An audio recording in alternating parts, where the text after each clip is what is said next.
हाय दोस्तों, स्वागत है आपका आईपी कोचिंग क्लासेस में। आज की वीडियो में अपन बात करेंगे भारत वन स्थिति रिपोर्ट 2021 यानी कि इंडियन फॉरेस्ट रिपोर्ट 2021। ये टॉपिक बायोडाइवर्सिटी एंड एनवायरनमेंट से रिलेटेड है, जैसा कि आप देख रहे हैं इस ऑप्शन में। और आज की अपनी हेडिंग होगी भारत वन स्थिति रिपोर्ट 2021। इसके संबंधित जो भी जानकारी अपन जानते हैं। भारत वन स्थिति रिपोर्ट 2021 वन संरक्षण अधिनियम 1980 के तहत है।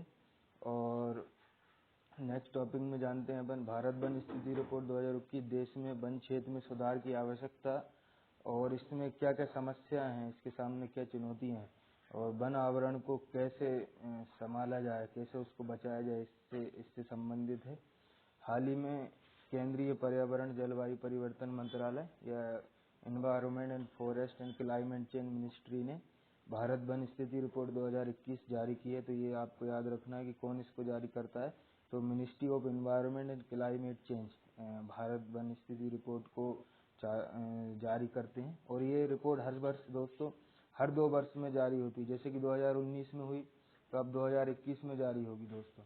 नेक्स्ट टॉपिक क्या है, आइए देखते हैं। भारत वन स्थिति रिपोर्ट में अक्टूबर 2021 में भारत के वन शासन में महत्वपूर्ण परिवर्तन लाने के लिए ministry of environment climate change द्वारा वन संरक्षण अधिनियम 1980 में एक संशोधन किया गया, जिसके जरिए सब रिपोर्ट्स को पब्लिश किया है संशोधन में।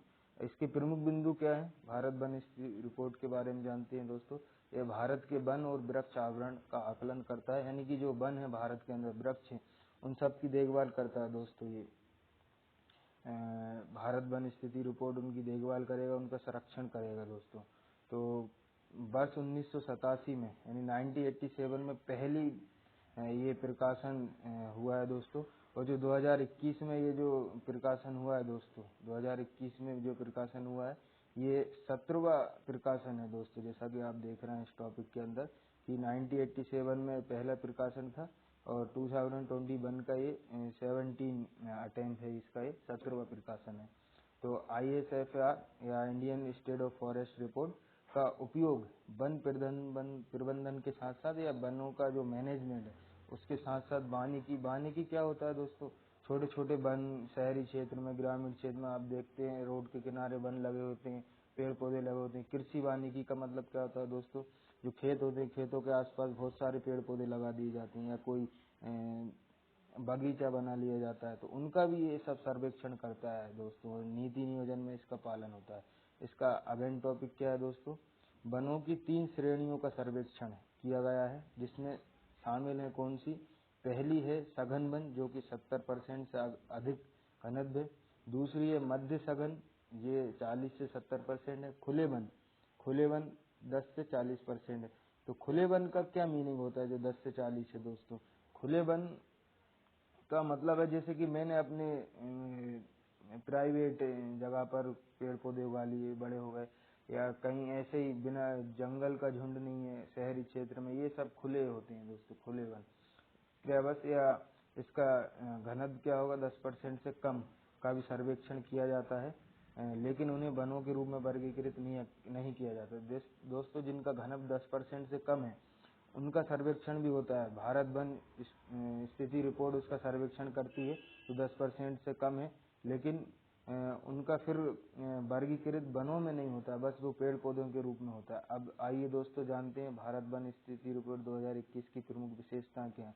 2021 में जो रिपोर्ट पेश की गई इसकी विशेषताएं जानते हैं। पहली विशेषता क्या है दोस्तों, पहला टॉपिक क्या है, इसने पहली बार टाइगर रिजर्व, टाइगर कॉरिडोर और गिर के जंगल जिसमें एशियाई शेर रहते हैं। गिर कहाँ है दोस्तों, गुजरात।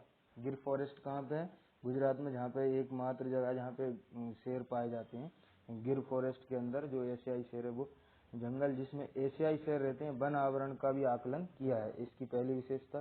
सेकंड क्या है दोस्तों, वर्ष 2011 से 2021 के बीच में बाघ गलियारा क्या होता है, जहाँ पे बाघ आते जाते रहते हैं, वो आने जाने का उनका रास्ता, वो होता है बाघ गलियारा या हाथी गलियारा, ये सब उसी को बोलते हैं। वन क्षेत्र में 37.15 वर्ग किलोमीटर यानी कि कुल वन क्षेत्र का 0.32% की वृद्धि हुई है। ये दोस्तों इसमें ग्रोथ है बाघ गलियारों के अंदर, लेकिन बाघ गलियारों में 22.6 वर्ग किलोमीटर जो कि कुल वन आवरण का 0.04% की कमी भी आई है। ये कैसे है दोस्तों? क्योंकि किसी क्षेत्र में वृद्धि हुई होगी और किसी क्षेत्र में कमी हुई होगी। कैसे 5 रोड है, उनमें से 2 में कमी हो गई होगी, 3 में बढ़ोतरी हो गई होगी।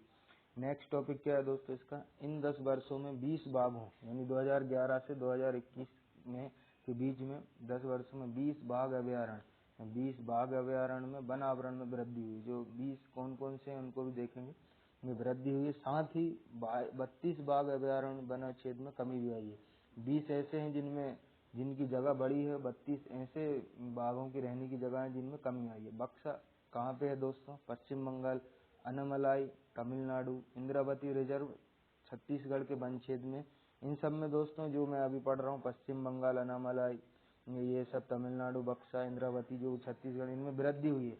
लेकिन तेलंगाना, भद्रा, कर्नाटक और सुंदरबन पश्चिम बंगाल में है दोस्तों कि वन क्षेत्र में वृद्धि देखी गई है, जबकि केवल ये जो कुछ क्षेत्र हैं इनमें वृद्धि हुई है। भद्रा, कर्नाटक, सुंदरबन है, पश्चिम बंगाल में है। नेक्स्ट टॉपिक क्या है दोस्तों?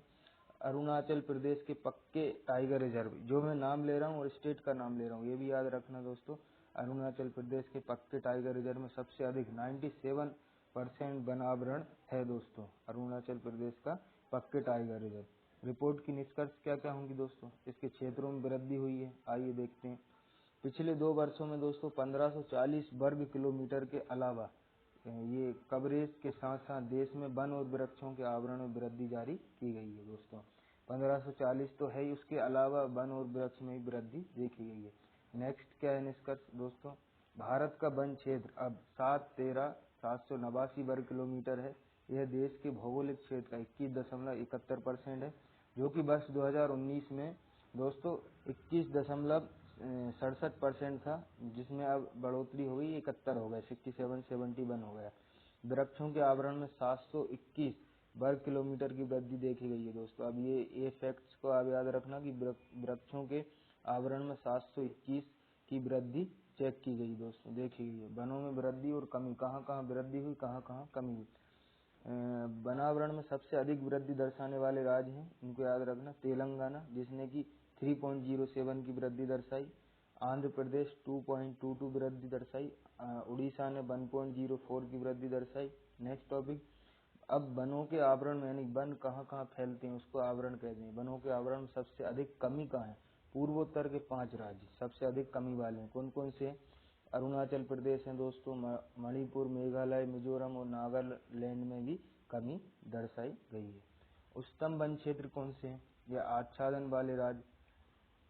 क्षेत्रफल की दृष्टि से मध्य प्रदेश में दोस्तों क्षेत्रफल अलग होता है और वनावरण अलग होता है। क्षेत्रफल की दृष्टि से मध्य प्रदेश में देश का सबसे बड़ा वन क्षेत्र है, और इसके बाद अरुणाचल प्रदेश, छत्तीसगढ़, उड़ीसा और महाराष्ट्र हैं दोस्तों। इस फैक्ट्स को याद रखना कि क्षेत्रफल की दृष्टि से मध्य प्रदेश है, और इसके बाद कौन कौन से? अरुणाचल प्रदेश, छत्तीसगढ़, उड़ीसा और महाराष्ट्र है। कुल भौगोलिक क्षेत्र के प्रतिशत के रूप में दोस्तों वन आवरण के मामले में शीर्ष, कुल भौगोलिक क्षेत्र मतलब कि टोटल एरिया ऑफ फॉरेस्ट, इसमें कौन टॉप पर है, शीर्ष पर है? इसमें 5 राज्य हैं दोस्तों। क्षेत्रफल के तौर पर तो देख लिया, फर्स्ट मध्य प्रदेश है। अब भौगोलिक क्षेत्र पे देखते हैं। फर्स्ट कौन सा है दोस्तों? मिजोरम, उसके बाद अरुणाचल प्रदेश, मेघालय, मणिपुर और नागालैंड, जिसमें से आप अभी देख पा रहे हैं कि एक दो स्टेट तो लगभग मैच होते हैं।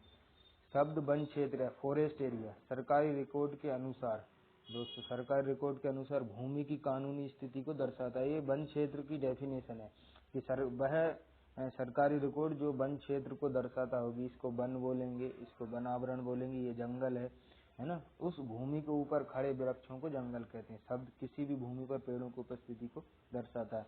अब जो मैंग्रोव होते हैं दोस्तों, मैंग्रोव फॉरेस्ट आपने देखे होंगे दोस्तों, जो खारे पानी का ये सबसे बड़ा शोषक होता है। खारे पानी को सोखने की क्षमता रखता है, इसमें क्षमता होती है। मैंग्रोव देखोगे आपने दोस्तों, मैंग्रोव वृक्ष होते हैं, बड़ी बड़ी इनकी जड़ें होती हैं, किलोमीटर तक फैली हुई होती हैं।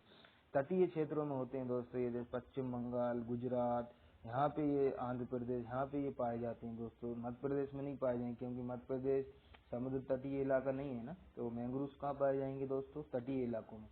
नेक्स्ट टॉपिक अब मैंग्रोव्स को दर्शाता है, देखते आइए जानते हैं। मैंग्रोव में 17 वर्ग किलोमीटर की वृद्धि देखी गई है। 17 वर्ग किलोमीटर। भारत का कुल मैंग्रोव आवरण कितना है? 4992 वर्ग किलोमीटर हो गया है दोस्तों। 17 इसमें अभी का भी ऐड कर दिया। जंगल में आग लगने की आशंका कहाँ कहाँ है अब दोस्तों जानते हैं। आइए नेक्स्ट टॉपिक में कि 35.46% वन क्षेत्र जंगल की आग से ग्रस्त है। ग्रस्त का क्या मतलब होता है दोस्तों कि इतना जो एरिया है 35.46% एरिया, इसके अंदर कभी भी आग लगती रहती है, तो ये ग्रस्त है, आग से बुझती रहती है। घटनाएं आग की ज्यादातर इस इतने एरिया में देखी जाती है। कौन कौन से अभी देखेंगे। इसमें से 2.81 अत्यंत अग्नि, यानी कि 2.81% जो जगह है 35.6 में से, इसमें सबसे ज्यादा अग्नियां हैं। फिर 7.85 जो है उसमें थोड़ी सी इससे कम है। फिर जो और नीचे है उसमें 11.51% क्षेत्र। सभी राज्यों में जैसे कि असम, मेघालय, त्रिपुरा, नागालैंड को छोड़कर, इन चारों स्टेट को छोड़कर वन अत्यधिक संवेदनशील जलवायु वाले हॉटस्पॉट होंगे। लद्दाख वनावरण में 0.1 से 0.2 सबसे अधिक प्रभावित होने की संभावना है दोस्तों। कुल कार्बन स्टॉक, अब आपने देखा होगी कि वनों को कार्बन भंडार कहा जाता है। कार्बन स्टॉक होते हैं फॉरेस्ट, क्यों होते हैं?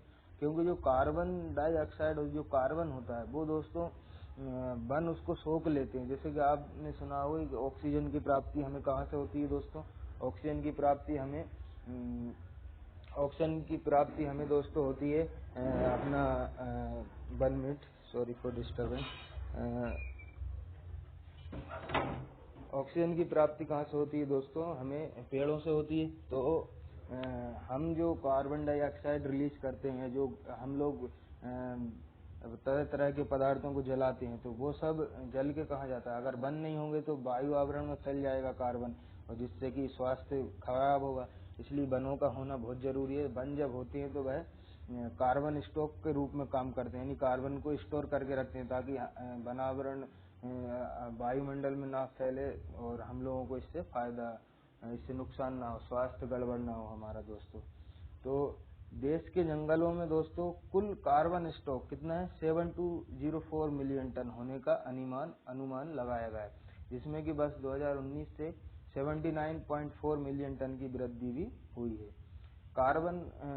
वन कार्बन स्टॉक का आशय कार्बन की ऐसी मात्रा से है जिसे वातावरण से अलग किया गया है, और अब वन पारिस्थितिकी तंत्र के भीतर भी दोस्तों इसको संग्रहित किया जाता है।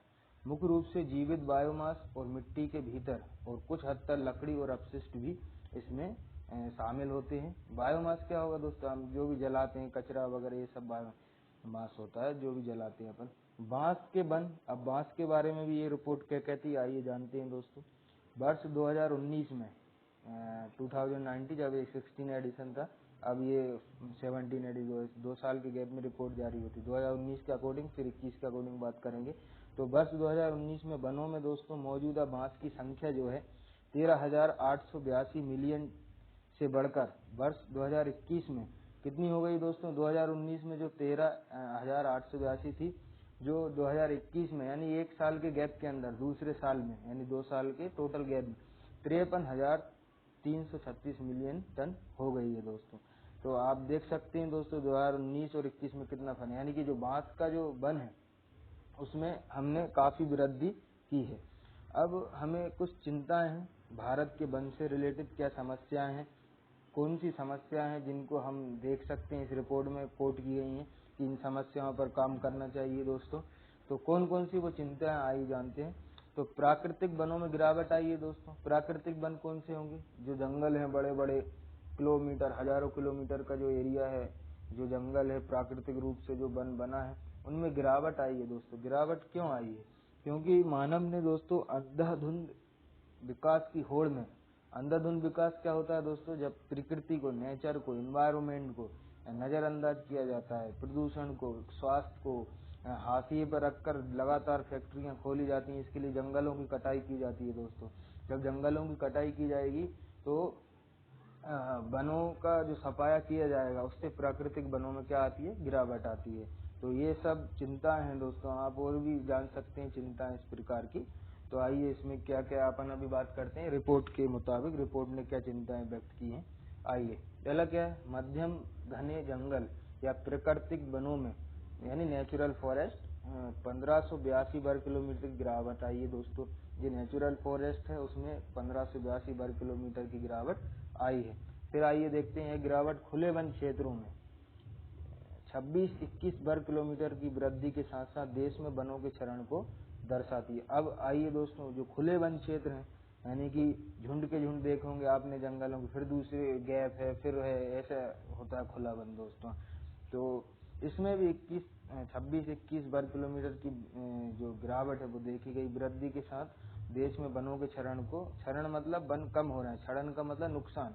साथ ही झाड़ी क्षेत्र में, झाड़ी का मतलब क्या है दोस्त, छोटे छोटे वन क्षेत्र, झाड़ी क्षेत्र जिनकी वनों की, जिन पेड़ पौधों की हाइट ज्यादा नहीं होती उनको झाड़ी क्षेत्र कहा जाता है दोस्तों। जैसा कि आपने राजस्थान का देखा होगा, राजस्थान में जो जंगल होते हैं या जो रेगिस्तान है, रेगिस्तान के अंदर जो जंगल है, पतझड़ है, कितने छोटा होता है, झाड़ी कटीली झाड़ियां होती हैं दोस्तों, कांटे लगे छोटी छोटी झाड़ियां होती हैं। तो उनके पानी की जो एक कमी है और जो तापमान ज्यादा है वो उस क्षेत्र के हिसाब से वो पेड़ पौधे वृद्धि करते हैं, तो उनको बोलते हैं झाड़ी क्षेत्र।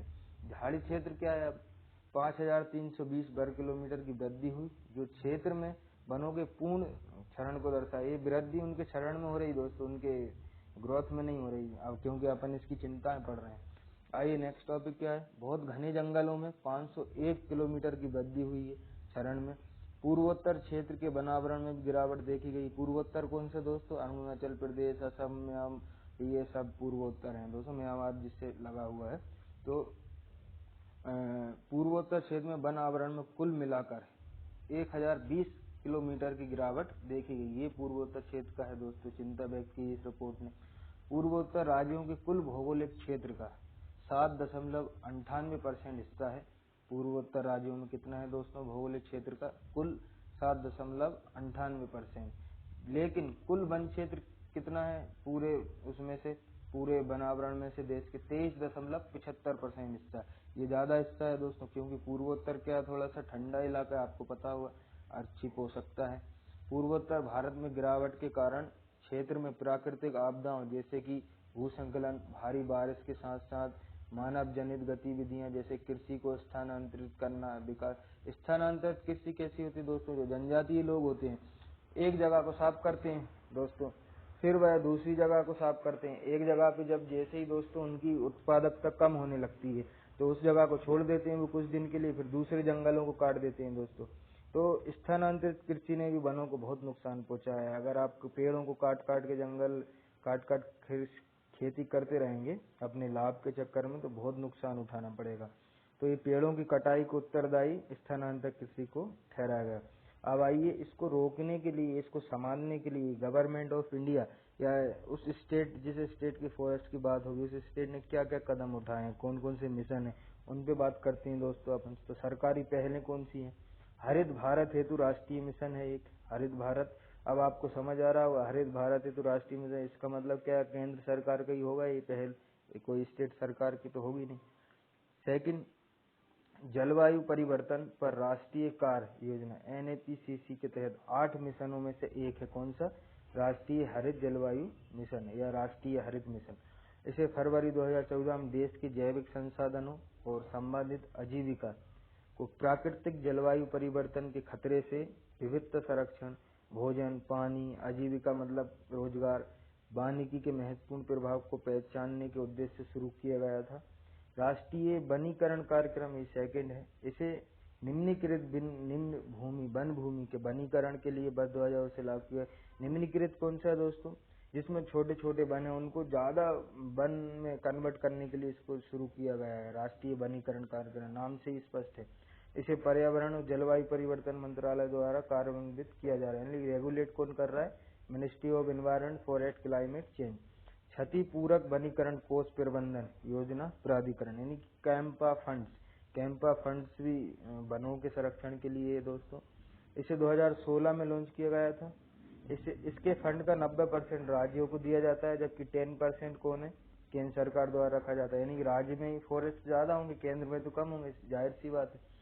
धन का उपयोग जलग्रहण क्षेत्रों के उपचार। अब इस फंड से क्या क्या करते हैं, जलग्रहण जो क्षेत्र है उसमें उपचार, यानी कि कोई मरम्मत का काम आ रहा है नहर में, कुछ में, प्राकृतिक उत्पादन, वनों के प्रबंधन में, वन जीव संरक्षण में प्रबंधन, संरक्षित क्षेत्रों में, गांवों में पुनर्वास। पुनर्वास क्या होता है? अगर किसी क्षेत्र में जनजाति रहती है, उसमें टाइगर रिजर्व खोल रहे हैं, तो उनकी जनजातियों को दूसरी जगह शिफ्ट करना, उसका जो खर्चा होता है उसको पुनर्वास कहते हैं दोस्तों। अब मानव वन्यजीव संघर्षों को रोकने के लिए, जैसे कि हाथी और शेर से लगातार आपने देखा होगा खेतों के चक्कर में मानवों की भिड़ंत होती रहती है, उसको रोकने में क्या उपाय उठाना चाहिए? इस फंड से पैसे लिए जाते हैं। प्रशिक्षण, जागरूकता, ट्रेनिंग देने के लिए लोगों को, काष्ठ सुरक्षा वाले उपकरणों को आपूर्ति तथा संबंध गतिविधियों से के साथ इसको लिया जा सकता है। National action programme to combat desertification, ये भी दोस्तों मरुस्थलीकरण के लिए। मरुस्थलीकरण क्या होता है दोस्तों? कि भूमि को उपजाऊ पन को बनाए रखने की, भूमि का जो उपजाऊपन है वो मिटे ना। मरुस्थलीकरण कौन सा होता है दोस्तों? जब पृथ्वी, जमीन, जिस जमीन की बात चल रही है वहाँ पे उत्पादकता कम हो जाए और उसकी क्वालिटी कम हो जाए मिट्टी की, तो उसको मरुस्थलीकरण कहा जाता है। तो इसको रोकने के लिए कौन सा मिशन है? National action programme to combat desertification. इसे 2001 में मरुस्थलीकरण संबंधित मुद्दों को संबोधित करने के लिए तैयार किया गया था दोस्तों। इसे पर्यावरण, वन, जलवायु परिवर्तन मंत्रालय द्वारा कार्यान्वित किया जा रहा है, यानी कि रेगुलेट किया। ज्यादातर तो एनवायरमेंट मिनिस्ट्री संभालती है ये सब। एक केंद्र द्वारा वित्त पोषित है। अब आपको याद रखना ही, सेंट्रल गवर्नमेंट इसको फाइनेंस करती है। एकमात्र कार्यक्रम है जो विशेष रूप से जंगल की आग से निपटने में राज्यों की सहायता के लिए समर्पित है। कौन सा? National action programme to combat desertification. तो दोस्तों आज की वीडियो में अपन ने जाना फॉरेस्ट रिपोर्ट या भारतीय वन स्थिति रिपोर्ट 2021। तो इसके जो भी कीवर्ड्स थे इस रिपोर्ट्स के, अच्छे से समझे एक एक करके। अब ये इसको आप मेंस में भी यूज कर सकते हैं, प्रीलिम्स में भी यूज करते हैं। तो thank you so much. Please like, share and subscribe my channel. अगर वीडियो अच्छी लगे, इसमें कुछ सुधार करना हो तो आप मुझे कमेंट कर सकते हैं। Thank you so much.